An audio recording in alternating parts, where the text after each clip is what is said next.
Buenos días. Vamos a ir todos al Evangelio de Juan, capítulo 13.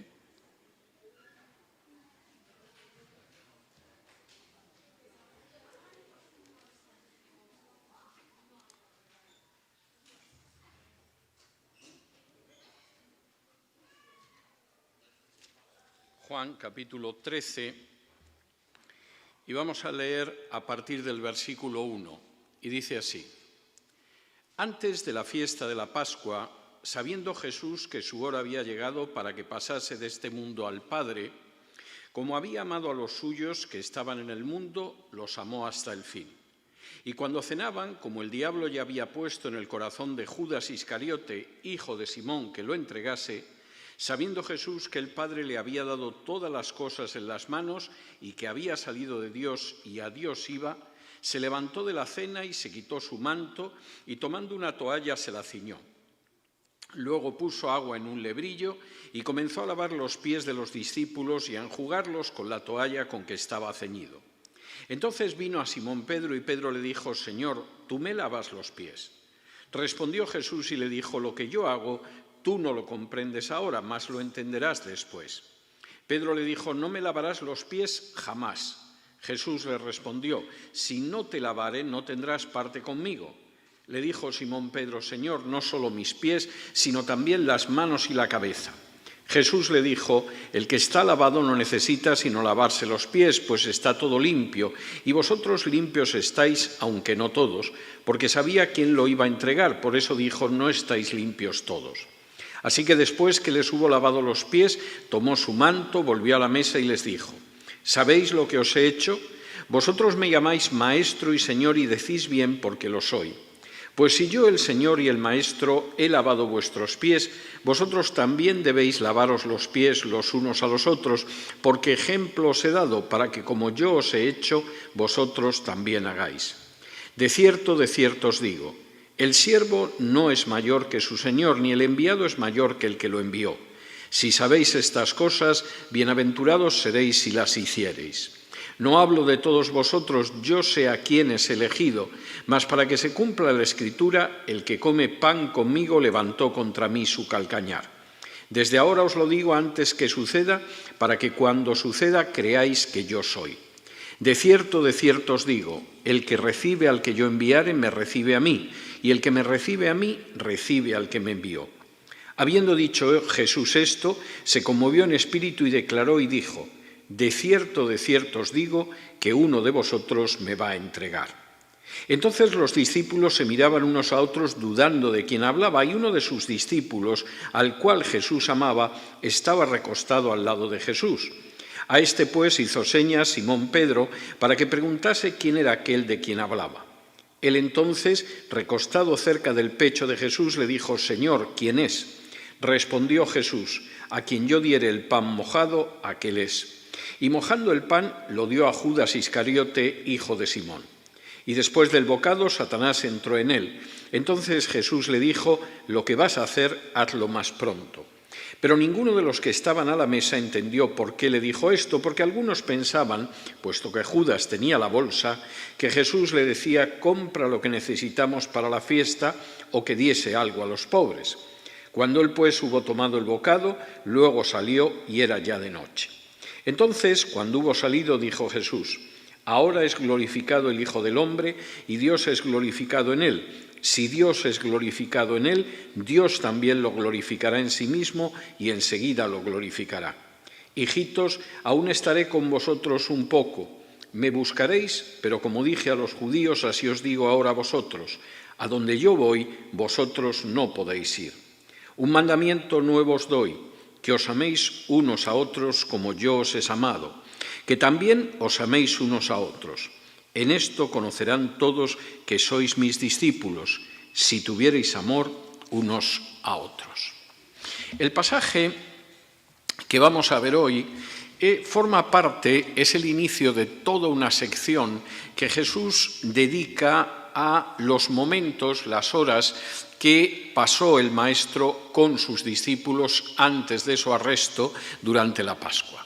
Y es muy interesante la manera en que Juan va a relatar estas horas. Es extremadamente interesante. Primero, Juan dedica más espacio que ninguno de los 4 evangelistas, Mateo, Marcos y Lucas, a hablar de esas horas. Hay muchísimo material sobre las últimas horas que pasó Jesús con sus discípulos que desconoceríamos totalmente, que ignoraríamos si no fuera porque Juan, el discípulo amado, lo consignó en su evangelio. Y es material que tendremos ocasión de ver en las próximas semanas, que es de una enorme relevancia. Segundo, y esto es algo también muy típico de Juan, Juan apenas dedica espacio a hablar de la última cena. Voy a intentar explicar esto porque es importante. Si ustedes van a Mateo, a Marcos o a Lucas, los evangelistas se detienen bastante en lo que pasó en la última cena y, entre otras cosas, hablan de cómo esa cena sigue el ritual judío de la Pascua.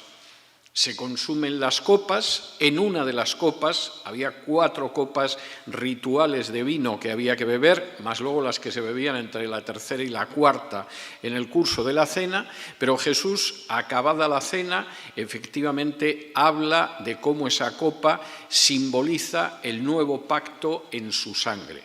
En un momento determinado de la cena de Pascua, incluso de los 3 panes ácimos que había, toma el pan del centro, lo parte y dice cómo ese pan simboliza su cuerpo que va a ser entregado como salvación del mundo. Juan no se detiene en nada de esto. Y esto es tremendamente interesante. Va a contar infinidad de cosas de esa última noche de Jesús con sus discípulos que no cuentan los otros evangelistas, pero no tiene interés en describir la cena de Pascua. Lo que le interesa es dar un relato de lo que pasa en esa cena, que es un relato totalmente redondo, porque muestra quién es Jesús, cómo se manifiesta el Padre a través de Jesús y cómo deberíamos copiar ese ejemplo en nuestra vida.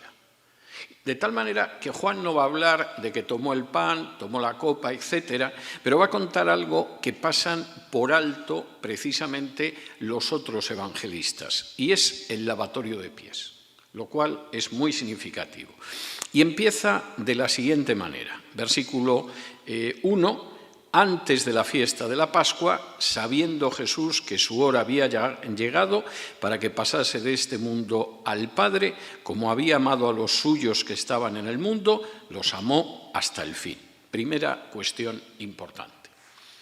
Si hay algo que destaca de la vida de Jesús, si hay algo que destaca de la última cena, de la cena de Pascua, si hay algo que destaca de esas últimas horas antes de su arresto, tortura y crucifixión, es que había amado a los suyos que estaban en el mundo y en ese momento los amó hasta el fin. Una mejor traducción sería decir que los amó hasta el extremo, hasta donde ya no se podía amar más, hasta el límite del amor. Y esa es la primera cuestión enormemente importante en este relato. En medio de las tinieblas, unas tinieblas que van a quedar de manifiesto incluso en la cena, porque uno de sus discípulos más cercanos lo va a vender, y lo va a vender bajo la sugestión directa del mismísimo diablo. Sin embargo, lo que queda claro es que Jesús amó con un amor que brillaba en medio de las tinieblas. Versículos del 2 al 5. Y cuando cenaban, como el diablo ya había puesto en el corazón de Judas Iscariote, hijo de Simón, que lo entregase, sabiendo Jesús que el Padre le había dado todas las cosas en las manos y que había salido de Dios y a Dios iba, se levantó de la cena, se quitó su manto y tomando una toalla se la ciñó. Luego puso agua en un lebrillo y comenzó a lavar los pies de los discípulos y a enjugarlos con la toalla con que estaba ceñido. Jesús adopta el papel del siervo. Por regla general, en la época de Jesús, la gente iba calzada con un tipo de calzado bastante poco protector de los pies y de la suciedad del camino, generalmente con algún tipo de sandalia. A veces se llevaba una pieza de tela si hacía frío que cubriera un poco el pie dentro de la sandalia, pero el calzado era un calzado que dejaba muy expuesto el pie. De manera que en el momento en el que paseabas por caminos polvorientos, y esos caminos polvorientos no solo estaban en el campo y fuera de las ciudades, sino en una ciudad sucia como Jerusalén. Si alguno no ha estado en Jerusalén, no quiero darle un disgusto, pero es una ciudad bastante sucia en algunas zonas y en algunas partes, de modo que no quiero saber cómo sería hace 21 siglos. Era una muestra de cortesía que cuando alguien llegaba a una casa se le lavaban los pies. Era la muestra de acogida. La persona llegaba con los pies sucios y puesto que llegaba con los pies sucios, bueno, pues aparecía un esclavo, aparecía un siervo de la casa y lavaba los pies de la persona que había llegado. Es algo que en algún otro pasaje del Evangelio se hace una referencia. Era una muestra de cortesía. Lo normal hubiera sido que tanto Jesús como sus discípulos más cercanos, al llegar al lugar, al cenáculo donde tuvo lugar la última cena, se hubieran encontrado con algún siervo que les lavara los pies. Era la muestra habitual de cortesía y además no era correcto tumbarse, veremos ahora, a una cena de Pascua cuando uno iba sucio. Pero curiosamente, en este caso no había ningún siervo. Jesús, por el contrario, se levantó de la cena, se quitó el manto, con lo cual debajo quedaba la túnica. El manto era una prenda amplia, larga, que se llevaba por encima, quedaba por debajo la túnica, tomó una toalla, se ató la toalla, puso agua en una jofaina, en una palangana, un lebrillo, como traduce aquí, y empezó a lavar los pies un discípulo tras otro. Lo cual implicaba un gesto de siervo y un gesto además de humillación, porque no puedes lavar los pies a la gente simplemente pasándole una jofaina, como si se fuera a lavar las manos. Te obliga a arrodillarte delante de la persona, a tomarle los pies, a meterlos dentro de la jofaina, a lavárselos y en algún caso lavarlos bastante a fondo y luego a continuación secaba esos pies con la toalla con la que estaba ceñido. Era lo propio del siervo. Si alguien piensa en un Jesús empoderado, palabra odiosa que se utiliza ahora para cualquier cosa, realmente no es la imagen de Jesús que vemos en la última cena. Jesús es el siervo que se quita el manto para poder moverse mejor a la hora de lavar los pies a sus discípulos y que, por supuesto, les va lavando los pies a todos como si fuera un esclavo, un siervo, y después les seca los pies. La imagen del Mesías, que tenía la inmensa mayoría de los judíos de la época, no encajaba nada con Jesús. No había entrado en Jerusalén al frente de un ejército y sobre un caballo de guerra, había entrado humilde y manso sobre un asnillo, y cuando llegaba la última cena no era el momento en el que estaba planeando la maniobra para ver cómo tomamos Jerusalén, tomamos el templo, impedimos que los romanos salgan de la fortaleza Antonia y los neutralizamos, y a continuación proclamamos al rey Mesías y llegamos a la consumación de los tiempos. No hay nada ni de lejos así en la conducta ni la enseñanza de Jesús. Jesús es el siervo que sirve además a gente de la que le consta que dejan muchísimo que desear. Y por supuesto la imagen no es que efectivamente vosotros lo que tenéis que buscar es cómo escaláis dentro de los valores del mundo, porque no es así. Y cuando Jesús, que iba lavando los pies de los discípulos, llegó a Judas, pues también le lavó los pies. Y esto es algo verdaderamente notable. Esto es algo absolutamente notable. ¿Qué pasó por la cabeza de Jesús mientras estaba lavando los pies de Judas? ¿Qué pasó por la cabeza de Judas? Quizá Judas hasta pensó, con este imbécil lavándome los pies, ¿cómo he perdido yo más de 3 años siguiéndole por los caminos de Galilea, de Judea y de Perea? Si este imbécil no puede ser el Mesías. ¿Pero qué Mesías que se precie haría esto?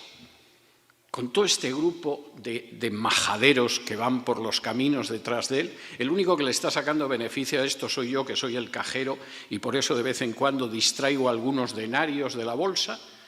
Pero con toda esta gente, ¿pero cómo va a ser el Mesías? Judas, por supuesto, podía haber pensado cómo puedo hacer lo que voy a hacer con una persona que se humilla de esta manera, que demuestra amor, que es puro servicio, pero seguramente lo que pensó es, bueno, menos mal que nos vamos a deshacer de ti y a ver quién me devuelve los años que he perdido yendo por los caminos detrás de ti. Y cuando Jesús iba lavando los pies, llegó hasta Simón. Versículo 6. Entonces vino a Simón Pedro y Pedro le dijo, Señor, ¿tú me lavas los pies?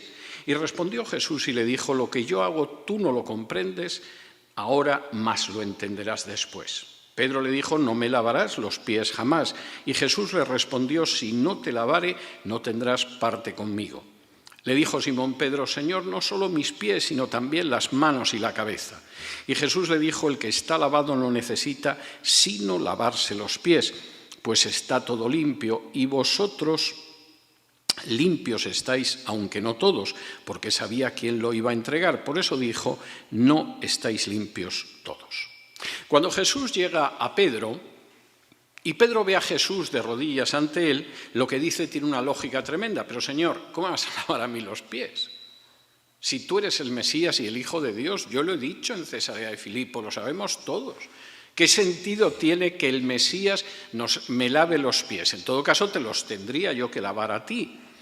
Y Jesús le dice, mira, Pedro, yo sé que lo que yo estoy haciendo tú ahora no lo entiendes, pero lo vas a entender. Lo vas a entender. Deja hacer lo que estoy haciendo porque lo vas a entender. Nuestra vida muchas veces plantea respuestas como la de Pedro. De pronto nos encontramos en situaciones que no encajan con nuestros prejuicios, que no encajan con las ideas que tenemos, que no encajan con la manera en que vemos las cosas. Y cuando el Señor actúa así decimos, pero ¿cómo puedes hacer esto, Señor? ¿Pero qué sentido tiene lo que estás haciendo? Pero esto no me encaja con lo que me han dicho que tú haces.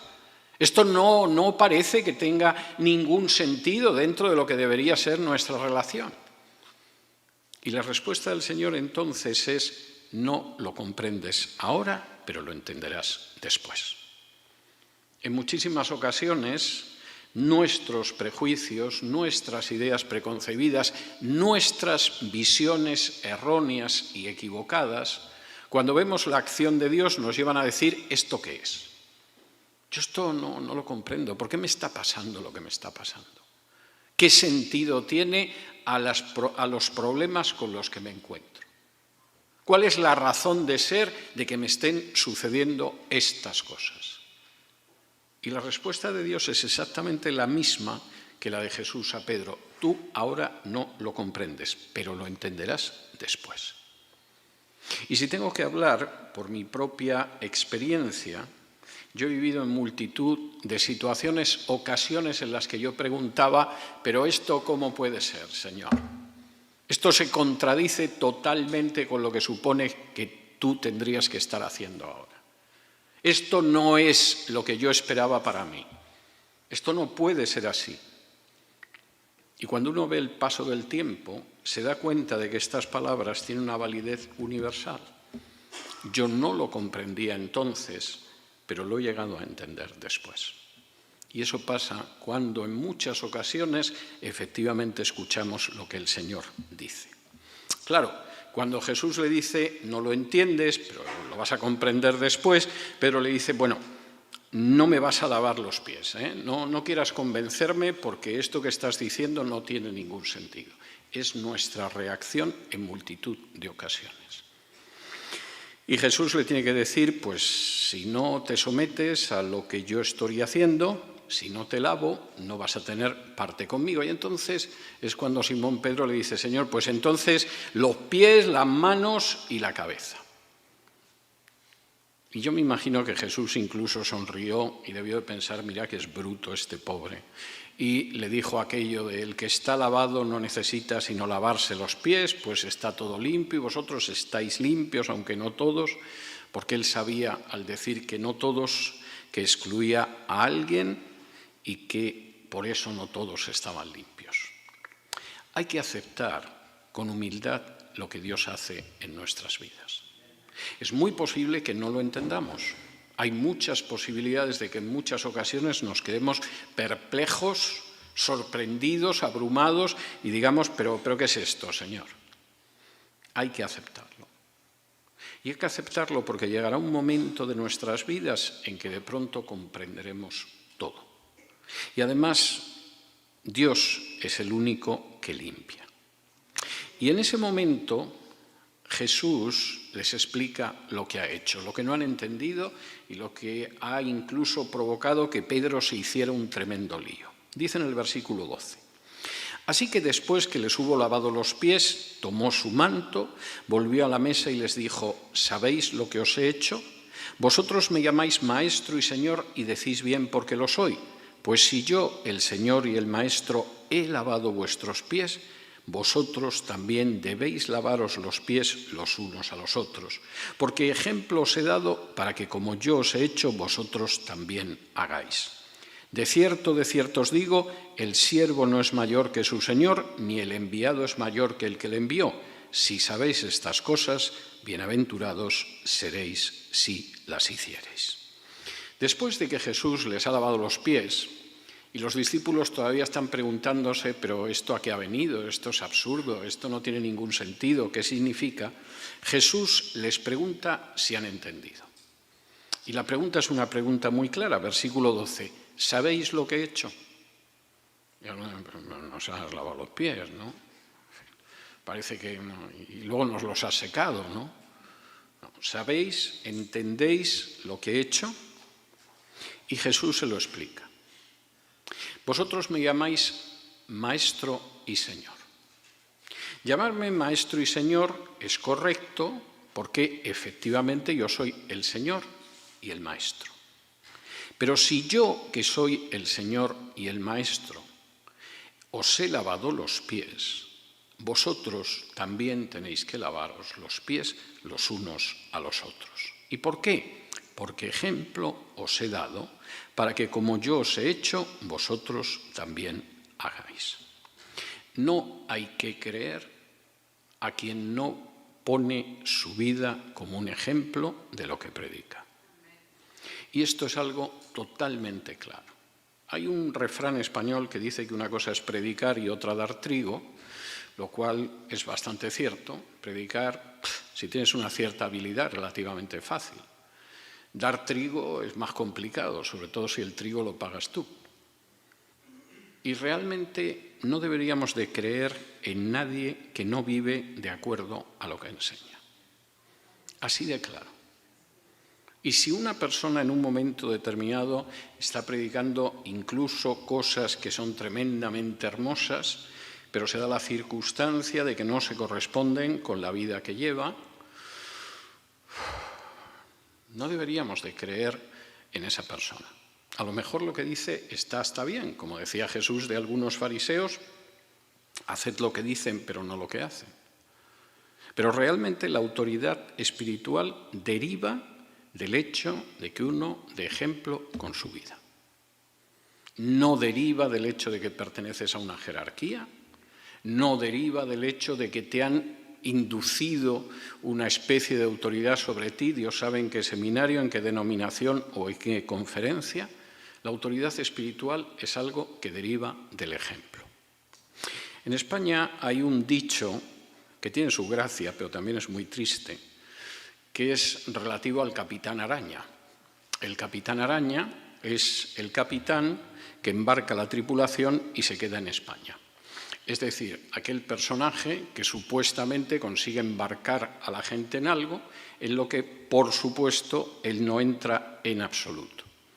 Generalmente cuando te dicen este es como el capitán Araña, ya sabes que es el que consigue que la gente dé dinero para algo, pero él no va a dar un céntimo, o consigue que la gente se esfuerce en algo, pero él no va a mover un dedo, etcétera, etcétera, etcétera. Jesús es todo lo contrario. Yo soy el Señor y el Maestro, pero precisamente por eso os he lavado los pies. Y eso no es solo para que dé la sensación de que disfruto de una especie de superioridad espiritual sobre vosotros, es porque vosotros tenéis que aceptar ese ejemplo y lavaros los pies los unos a los otros. versículo 15, porque ejemplo os he dado para que como yo os he hecho, vosotros también hagáis. Y Jesús da un argumento todavía mayor, versículo 16. De cierto os digo, el siervo no es mayor que su Señor, ni el enviado es mayor que el que lo envió. Vosotros no sois superiores a mí. El siervo, el que recibe órdenes, nunca es superior que el que le da unas órdenes que tiene que obedecer. El que es enviado por un superior nunca está por encima del superior que lo puede enviar. Si yo, que soy el Señor, y si yo, que os envío, actúo de esta manera, vosotros tenéis que hacerlo de una manera muy clara. Hay una enorme bienaventuranza en servir. Hay un ejemplo en el que sirve y hay una enorme bendición en servir. Versículo 17, si sabéis estas cosas, bienaventurados seréis si las hiciereis. Hay una enorme bendición en servir. Hay una enorme bendición en vivir de acuerdo a lo que se cree y a lo que se predica. Porque si no vives como piensas, acabarás pensando tal y como vives. Y esta es una enorme realidad. Si tu vida se adapta a aquello que has recibido del Señor, lo que tendrás es la dicha, la bienaventuranza, la felicidad. Pero si tu vida no se adapta a la enseñanza del Señor, irás cambiando, modificando, retorciendo tu vida para que al final tu vida se adapte a la manera, para que tu pensamiento se adapte a cómo vives. Y lo único que vas a hacer es corromper tu vida y tu pensamiento al mismo tiempo. Si sabéis estas cosas, seréis dichosos si las hiciereis, porque hay una bendición en vivir de la manera en que uno cree. Y cuando no se vive de esa manera, se acaba creyendo de la manera en que se malvive. Y esto es enormemente importante. Versículo 18 en adelante. No hablo de todos vosotros, yo sé a quién es elegido, mas para que se cumpla la Escritura, el que come pan conmigo levantó contra mí su calcañar. Desde ahora os lo digo antes que suceda, para que cuando suceda creáis que yo soy. De cierto os digo, el que recibe al que yo enviare me recibe a mí, y el que me recibe a mí recibe al que me envió. Jesús en ese momento avisa del futuro. Yo soy el Señor y el Maestro, entended lo que he hecho, es lo que vosotros tenéis que hacer, y si lo entendéis y lo hacéis, seréis felices. Y yo sé que, por desgracia, no todos los que están aquí van a seguir en el buen camino. Yo sé a quién es elegido y también sé que en estos momentos se cumple la Escritura que está contenida en el Salmo, de que alguien que come el pan conmigo, alguien que está compartiendo la comida conmigo, ese va a alzar el pie contra mí. Y os lo digo porque cuando suceda, lo que tenéis que daros cuenta es de que yo soy. De nuevo Jesús utiliza el nombre de Jehová en Éxodo 3:14. Cuando eso suceda no va a ser una señal de que las cosas han ido mal. Cuando eso suceda no va a ser la prueba de que las cosas se han ido de las manos. Cuando eso suceda no es el triunfo del poder de las tinieblas sobre la luz. Cuando eso suceda, creeréis que yo soy. El mismo que se manifestó a Moisés en la zarza ardiente. Y entonces el que reciba a cualquiera de vosotros será como si me hubiera recibido a mí, y el que me recibe a mí es como si recibe al Padre. Primera parte de esa cena. Segunda parte del relato de Juan sobre la cena. Versículo 21. Habiendo dicho Jesús esto, se conmovió en espíritu y declaró y dijo: de cierto os digo que uno de vosotros me va a entregar. Entonces los discípulos se miraban unos a otros dudando de quién hablaba, y uno de sus discípulos, al cual Jesús amaba, estaba recostado al lado de Jesús. A este pues hizo señas Simón Pedro para que preguntase quién era aquel de quien hablaba. Y él entonces, recostado cerca del pecho de Jesús, le dijo: Señor, ¿quién es? Respondió Jesús: a quien yo diere el pan mojado, aquel es. Y mojando el pan, lo dio a Judas Iscariote, hijo de Simón. Y después del bocado, Satanás entró en él. Entonces Jesús le dijo: lo que vas a hacer, hazlo más pronto. Pero ninguno de los que estaban a la mesa entendió por qué le dijo esto, porque algunos pensaban, puesto que Judas tenía la bolsa, que Jesús le decía: compra lo que necesitamos para la fiesta, o que diese algo a los pobres. Cuando él pues hubo tomado el bocado, luego salió y era ya de noche. Algunos piensan, y esto es muy equivocado, que Jesús no tenía sentimientos de carácter negativo. Suponemos que de carácter positivo sí, se alegraba, tenía confianza, tenía una enorme fe, tenía un enorme poder, etcétera, pero sentimientos que podríamos denominar negativos no los podía tener. No, porque ya saben ustedes que los creyentes nunca pueden estar tristes. Si estás triste es que no tienes fe. No, porque los creyentes nunca pueden contemplar en un momento determinado con ansiedad el futuro, porque si es así es que no tienes fe y eres un mal cristiano. Por supuesto, la gente que dice esos disparates es porque de entrada no conoce la Biblia. Había una filosofía en la antigüedad, el libro de los Hechos se refiere a ella, que era la de los estoicos. Para los estoicos, que eran contemporáneos de Jesús y de los apóstoles, la situación ideal de mayor virtud, de mayor superioridad espiritual de un ser humano era que ese ser humano no experimentara ningún tipo de mal sentimiento. Podía suceder algo muy grave y el estoico era un personaje que no se alteraba, siempre estaba tranquilo. Podía suceder las situaciones más terribles y las aguantaba como la roca de Gibraltar, como dicen los ingleses, sin moverse. Uno de estos estoicos, por cierto, personaje muy notable, que era un esclavo, en cierta ocasión se encontró con que su maestro, harto ya de la paciencia insoportable de la que hacía gala, decidió provocarle a ira y empezó a retorcerle el pie. Pero el estoico, que era un personaje que creía en aquello que predicaba, le dijo: no sigas así, que lo vas a romper. Su maestro, nada conmovido por la actitud del filósofo, siguió dándole vueltas al pie hasta que de pronto se oyó un chasquido porque le había partido el pie a la altura del tobillo. Y el filósofo estoico le dijo: ¿lo ves? Te lo dije. Todo esto de manera muy tranquila. No es lo que encontramos en la Biblia sobre el carácter de Jesús o de los primeros cristianos. Y Jesús, ante la idea de que uno de sus discípulos, al que acababa de lavar los pies, de todas formas lo iba a traicionar, se conmovió en espíritu, dice el versículo 21, la expresión en griego es muy fuerte. Estaba con el espíritu realmente acongojado, realmente revuelto, realmente agitado, y dijo: la verdad es que uno de vosotros me va a traicionar, me va a entregar. Y es tremendo que después de que Jesús se ha manifestado de manera especial como el Maestro y como el Señor, que ha dado una muestra de servicio a todos, incluido al traidor, que el traidor sigue tan tranquilo con los planes iniciales. A quien se le remueve el espíritu no es al traidor, al parecer, sino a Jesús, que dijo: uno me va a traicionar.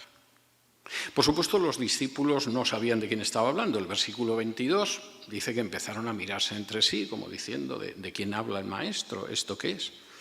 Y entonces uno de los discípulos, el discípulo amado, Juan, que estaba recostado al lado de Jesús, a ese le hizo una señal Simón Pedro. ¿Qué es esto de que estaba recostado? La gente no se sentaba a la mesa en la época de Jesús, y menos en una cena como la de Pascua. La gente se tumbaba a la mesa.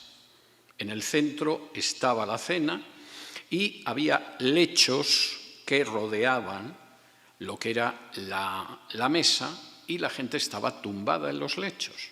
Se apoyaba en el brazo izquierdo y con el brazo derecho iba tomando la comida y iba comiendo.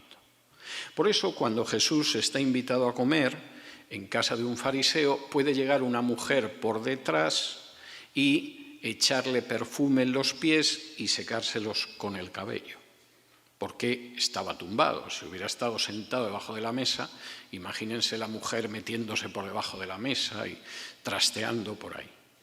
Y por eso, mientras estaban tumbados, esto se llamaba en Roma triclinios, estaban tumbados comiendo esa cena, en ese momento el discípulo Juan, que estaba a este lado, estaba recostado al lado de Jesús. Simón, que está al otro extremo, esto formaba como una especie de cuadrado incompleto, le hace una seña y le dice: Juan, pregúntale, ¿quién es? Y el discípulo, que está al lado de Jesús, le pregunta: Señor, ¿quién es? Y la acción de Jesús es de una extraordinaria elegancia. Es una última oportunidad para Judas. Jesús podía haber dicho: pues ese, ¿quién va a ser? El que lleva ya ni se sabe el tiempo metiendo la mano en la bolsa. Pues Judas, ¿quién va a ser? Pues es que no sé cómo nos habéis dado cuenta. Y Jesús le dice: mira, al que yo le dé el pan mojado, ese es. En la cena de Pascua judía, uno de los pasos de la cena de Pascua es que se moja el pan ácimo en unas hierbas amargas.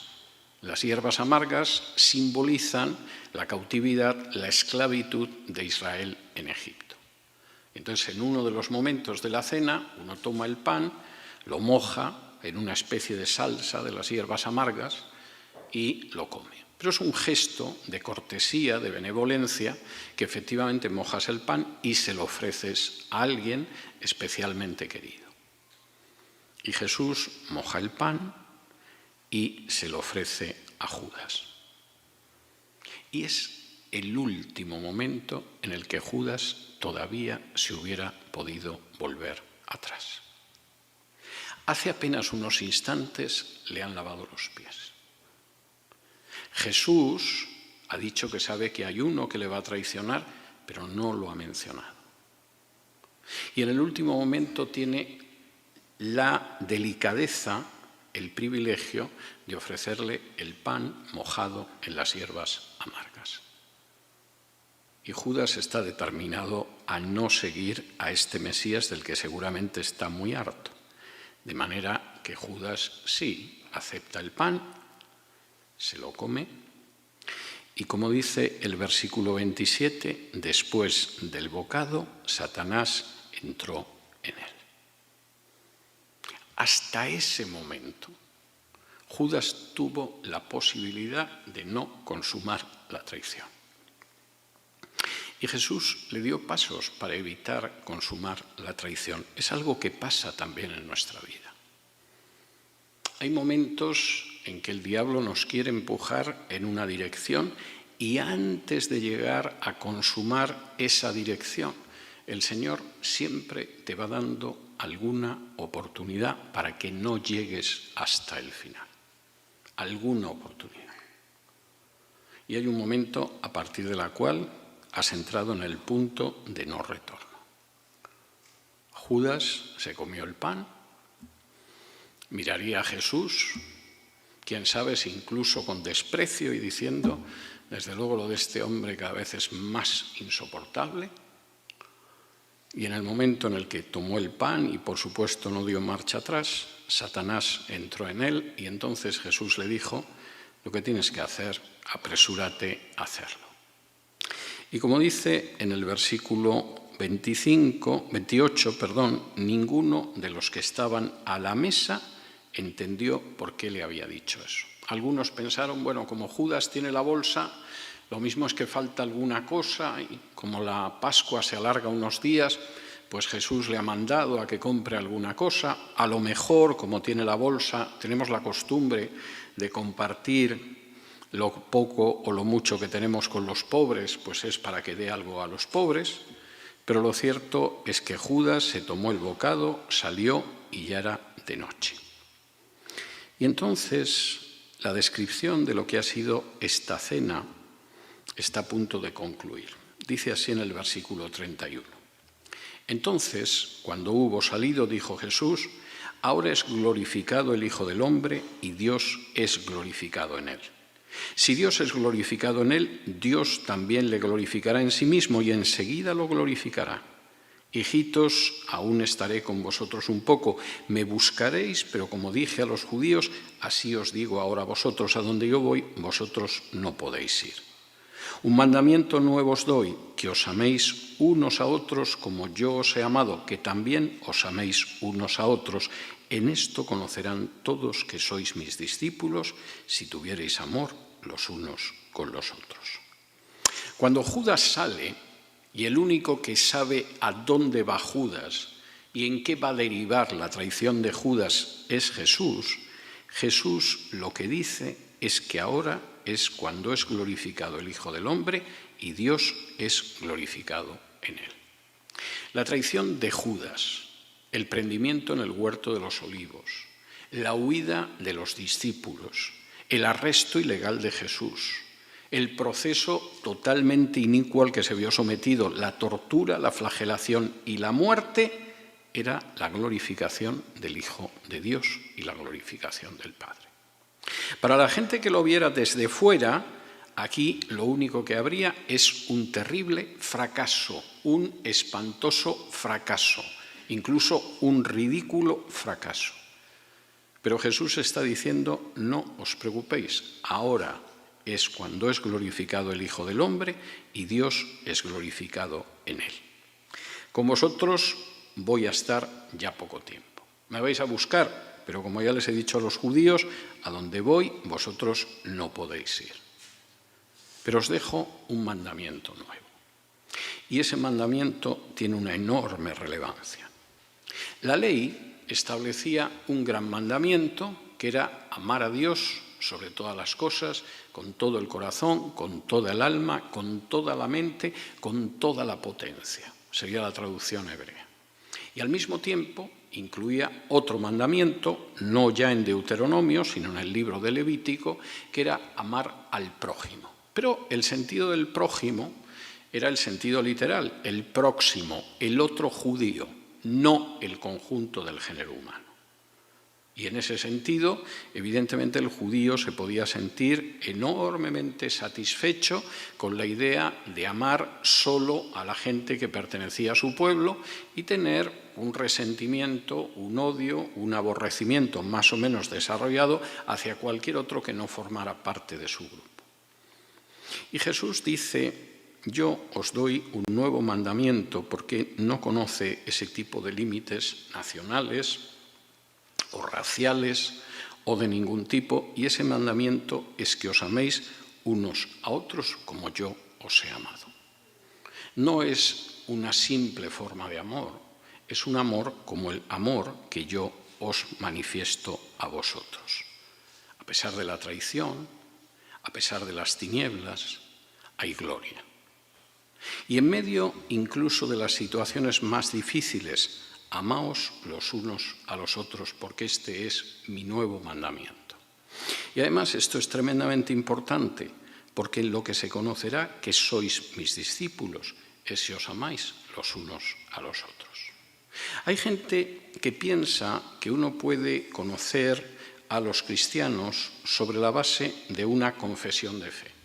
Si estás dentro de una determinada confesión de fe, no tengo en principio nada en contra de las confesiones de fe, aunque para mí la Biblia es más que suficiente. Pero si estás dentro de una confesión de fe, evidentemente eso te califica como cristiano o te descalifica como no cristiano. No. Algunos, por el contrario, consideran que lo que muestra que efectivamente una persona es cristiana es el hecho de que recibe una serie de bendiciones de carácter material. Y efectivamente, si no recibes ese tipo de bendiciones que van desde el dinero a los bienes de consumo, pasando por una salud que ni siquiera sufre un mal resfriado, es que eres un mal cristiano como mínimo y te falta la fe si es que eres cristiano. Tampoco es verdad.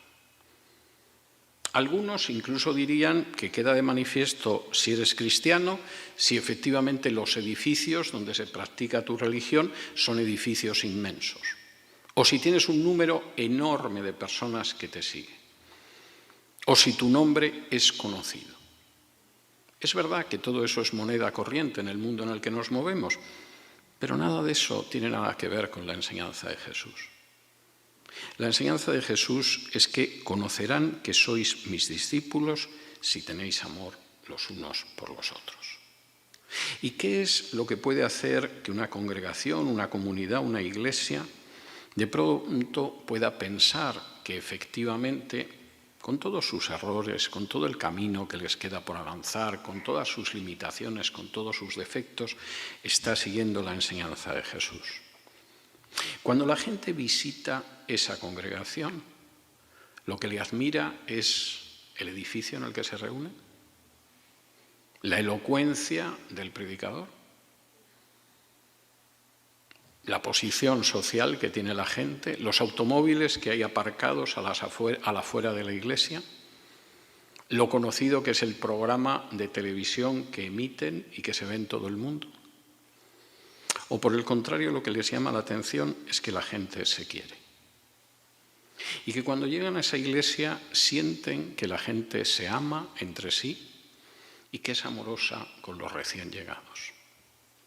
Que puede ser gente quizá humilde, sencilla, de aquello que Pablo diría no son lo más destacado del mundo, pero que sin embargo en ellos se puede ver cómo se aman los unos a los otros. Lo que puede ver la gente cuando llega a esa congregación es que aquellos que son más humildes, más necesitados, más menesterosos en la congregación, reciben ayuda de aquellos miembros de la congregación que están en una situación algo mejor. O por el contrario, podemos admirar lo bien que viste el predicador, las vestiduras deslumbrantes de los miembros del coro, al mismo tiempo que vemos la miseria de aquellos a los que no hace nadie caso en la congregación. Y podría seguir multiplicando los ejemplos. Conocerán que sois mis discípulos si os amáis los unos a los otros. No va a ser algo que conocerán, aunque algunos equivocadamente lo piensen, por la riqueza del edificio, por las magníficas instalaciones de la congregación, por la fama que pueda tener la gente que sube al púlpito, o por otro tipo de cosas parecidas.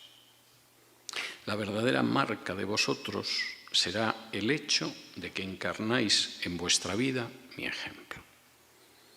En que cuando tenéis que enfrentaros con la vida día a día, estáis haciendo honor al Maestro y Señor, que la misma noche en que era traicionado, lavó los pies a todos, incluido el traidor. Al Maestro y Señor que dijo, aunque yo soy el Maestro y el Señor, por supuesto no estáis por encima de mí, sin embargo yo os he dado ejemplo. Y al Maestro y Señor que dijo, y seréis felices, dichosos, bienaventurados, si seguís este ejemplo. Y eso lo dijo apenas unas horas antes de que lo clavaran en una cruz. Y si realmente nosotros seguimos ese ejemplo, si en cualquier momento nos servimos los unos a los otros con aquello que tengamos cada uno de nosotros, estaremos siguiendo los pasos del Maestro. Yo soy consciente de que esta congregación no es perfecta, es imposible que sea perfecta. Ninguno de nosotros vamos a ser perfectos antes de que regrese Cristo. Y soy totalmente consciente que si fuera perfecta y me admitiera a mí como miembro, en ese momento dejaría de ser perfecta. Totalmente consciente de ello. Pero al mismo tiempo, yo siento mucha gratitud al Señor, porque esta es una congregación de servicio. Y basta que algún miembro de la Iglesia hable de servir para que sus palabras siempre encuentren eco en otras personas.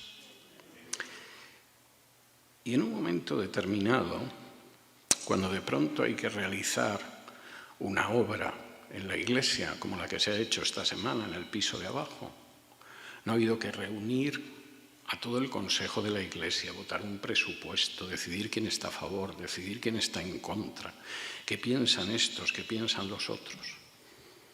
Simplemente hay alguien que dice, hermanos, tenemos que hacer esto. Y la gente acude a servir a sus hermanos.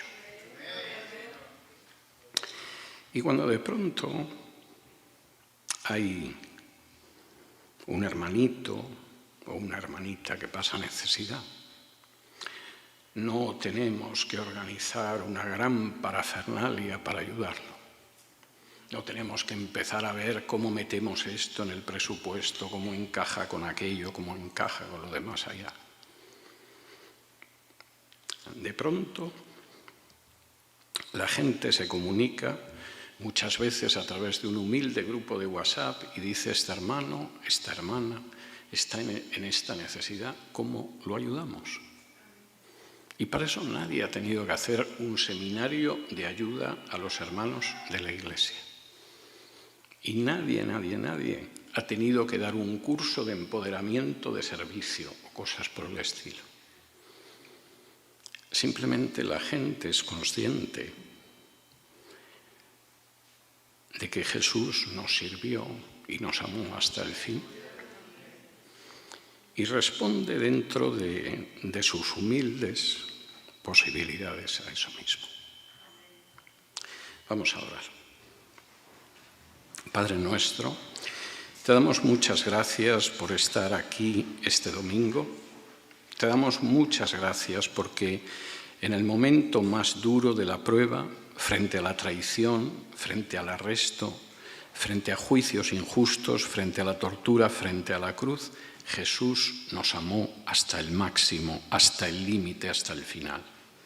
Te damos gracias porque en esos momentos Jesús, a pesar de ser el Señor y el Maestro, humildemente lavó los pies de todos sus discípulos, incluido el traidor.